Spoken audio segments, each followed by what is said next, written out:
Hey there guys, this is Cole. Welcome back to another video. Yes, you'll be getting 2 videos in one day. Typically don't do that, but oh well.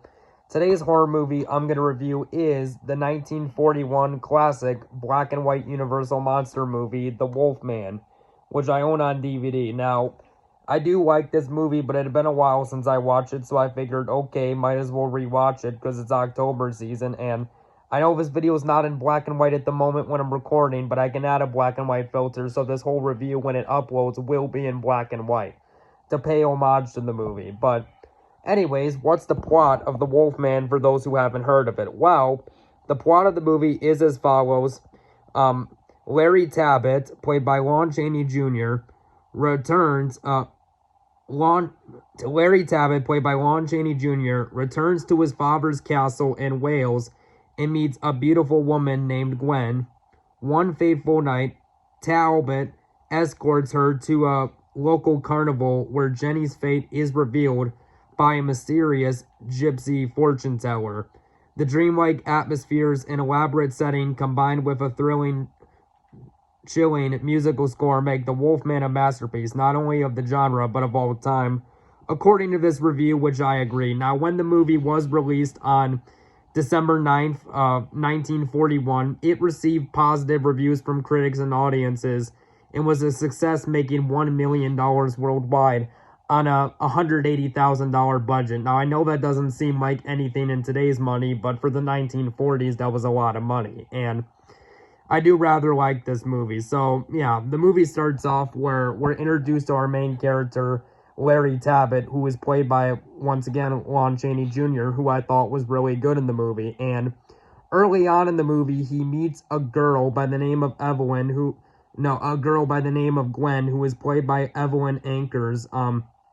And he starts to bond with her, and, they start to become boyfriend and girlfriend, and he also meets one of Gwen's friends named Jenny, and they decide they're going to go to a gypsy, to see what their fortune is and stuff like that. And Jenny is sitting, and the gypsy, and something I do like about this movie, not only do you have the main gypsy woman, but you also have a gypsy by the name of Bela, who's actually played by Bela Lugosi, the original Dracula actor himself.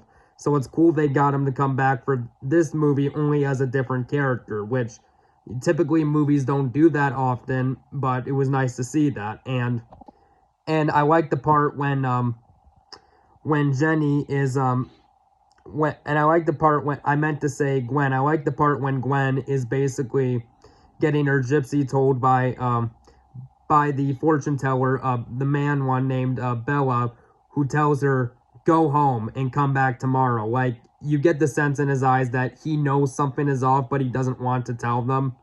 And Larry Tabbitt meets at the 35-minute mark of the movie, meets back up with the gypsy lady, and she tells him that he's going to become a werewolf and this curse will be brought on him, but of course he doesn't believe it, but he gets a suspicion, that something will happen to him, because earlier on in the movie, when he left, his girlfriend told her to stay put. He tried to fight off a wolf that was attacking someone, and he ended up getting bitten by the wolf. But this woman by the name of Gwen, who he meets, is the owner of an antique shop, and Larry Tabbitt gets like this gray silver wolf cane, which I thought, as like a walking cane, which I thought was pretty cool.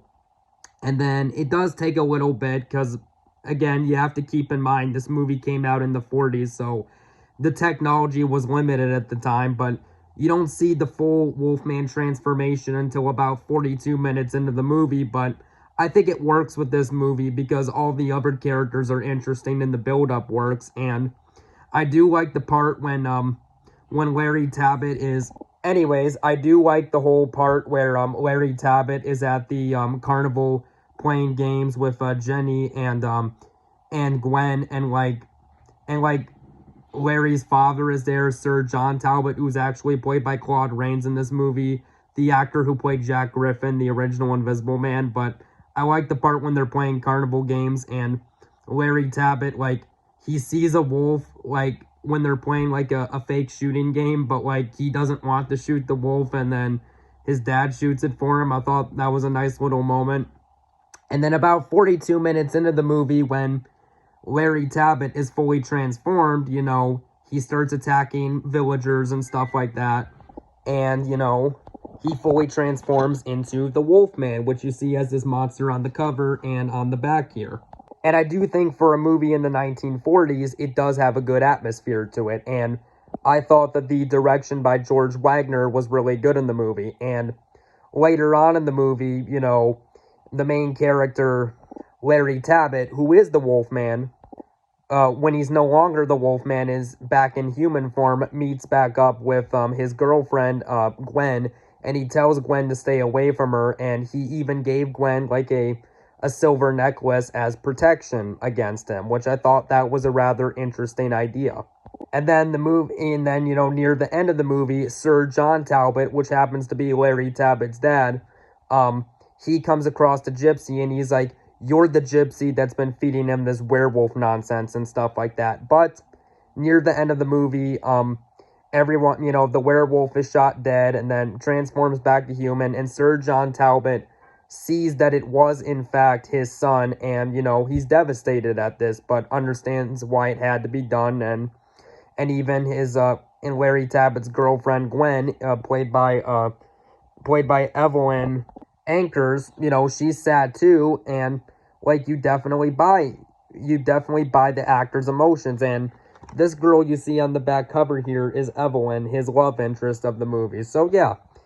At the end of the day, The Wolfman from 1941 is a pretty good Universal classic monster movie. Now, it's not my favorite of the Universal classic monster movies. Like, I would put the original Creature from the Black Lagoon and the original Invisible Man from the 1930s above this, but this was still a pretty good movie. I'm going to give The Wolfman from 1941 a 9 out of 10. So, yeah. Anyways, guys, that was my review for Wolfman, and, yeah, we'll catch you guys for the next video.